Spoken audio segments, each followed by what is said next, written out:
Hello, and welcome to Listen to English. This is a B1 level English listening practice video. If you want to practice other levels, please check our channel for more videos. Today's guest is Ethan. He has something funny to share with you. If you find this video useful, don't forget to subscribe and share it with a friend. Now, let's listen to Ethan's story. Hi, it's Ethan. I want to tell you about a weekend I will never forget. I had planned a quiet week off. No work, no meetings, no plans. I wanted to rest and watch some films. Then my neighbor, Mrs. Parker, knocked on my door. She had her travel bag and a small, very lively dog in her arms. "Ethan, I am so sorry to ask," she said. "I have to go on a short trip for 3 days. The hotel does not allow pets. Can you please look after Charlie while I am away?" Charlie looked at me with big eyes and gave a friendly bark. I like to help neighbors. I could not say no. I thought, how hard can it be? Feed, walk, give water, simple. So I said yes. Mrs. Parker gave me a bag of dog food, a leash, a blue ball, and a long note titled Charlie's Routine. She explained, he eats in the morning and in the evening. He likes a short walk after breakfast. He can be nervous around loud sounds. He loves his blue ball and a belly rub after his walk. Brush him once a day. If he sees other dogs, he sometimes barks. I nodded and tried to remember everything. At first, Charlie was calm. He sniffed my shoes and the sofa. He sat on my lap and looked at me with trust. I thought, okay, this will be fine. I made coffee and sat down. Charlie lay on the rug and he looked peaceful. I felt confident. Then, after 10 minutes, everything changed. Charlie jumped on the sofa and shook his body. Dog hair flew everywhere. My dark sweater, the carpet, the sofa, white hair was on all of them. I tried to brush him, but he barked at the brush. I then turned on the vacuum cleaner. This was a mistake. Charlie thought the vacuum was an enemy. He ran around barking and growling. I turned it off. I did not want to frighten him more. Later, Charlie found one of my slippers and ran under the bed. I had to crawl on the floor to get it. The slipper had teeth marks. I laughed, but I was also tired already. This was not the quiet weekend I had imagined.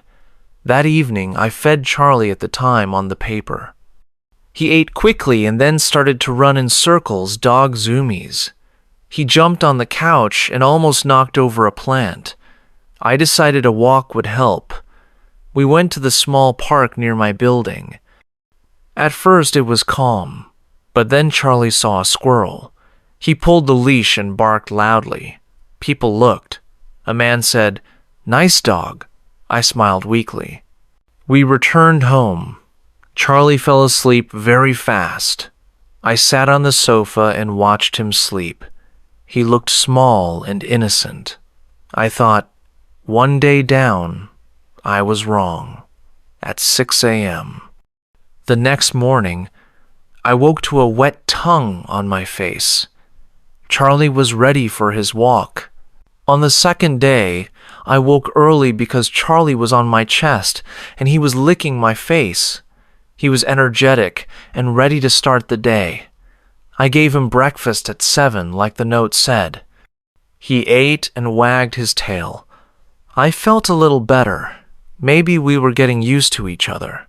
After breakfast, I tried to read a book and drink coffee.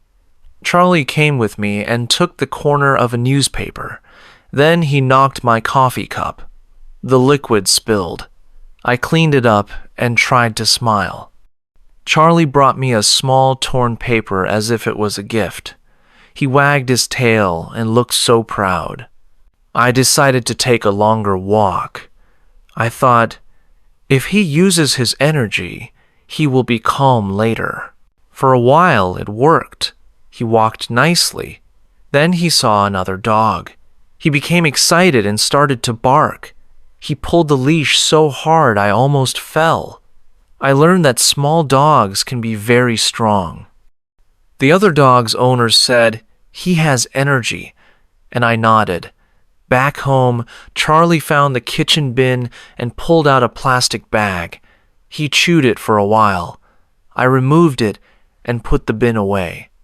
Later, he discovered my socks and spread them in the living room. One shoe had teeth marks. I laughed and felt tired. In the afternoon, a friend invited me to the cinema. I wanted to go, but I could not leave Charlie alone all evening. I said no.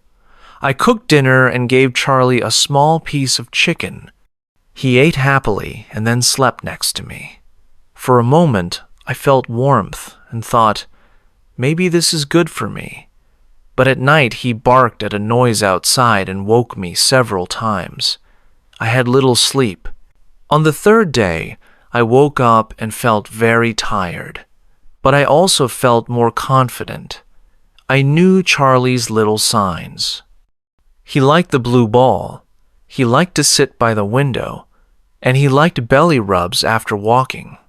I gave him breakfast on time. He ate and looked at me like a friend. We went to the park for a final long walk. The morning was bright and quiet. For a short time, everything was perfect. Charlie walked beside me and sniffed the grass. Then we saw another dog, a large golden retriever. Charlie froze, barked, and suddenly jumped into a small fountain. He splashed water everywhere. The two dogs played and splashed. I was soaked and people were laughing. Charlie looked proud and wagged his tail. When we returned, Mrs. Parker arrived home. She opened the door and Charlie ran to her happily. She hugged him and said, "Thank you, Ethan." I said, "You're welcome. It was interesting." She smiled and thanked me again for helping. I showed her the small damage, a chewed slipper, a knocked plant, a few stray socks. She waved it away and said, "Don't worry, he had fun." After she left, my apartment was quiet. I sat down and looked around at the small mess and at the dog hair on the sofa. I cleaned quickly and vacuumed. I thought about the 3 days. I loved some moments. When Charlie slept on my lap, when he chased a small ball and returned with it, and when he looked at me with trust. But I also learned a lot about responsibility. Caring for another living creature requires patience, time, and energy. Now, after 3 days, I feel more experienced. I know dog routines better. I know to feed at the same time, to carry treats, to bring a spare towel, and to keep small items out of reach. I also know sleep may be interrupted. I still love dogs, but I am not sure I am ready to have one every day. For now, I will enjoy visits and help neighbors when I can. If I decide to get my own dog, I will be better prepared. Great job! You've just completed another B1 English listening story. In this video, you practiced vocabulary about pets, daily routines, and handling small problems.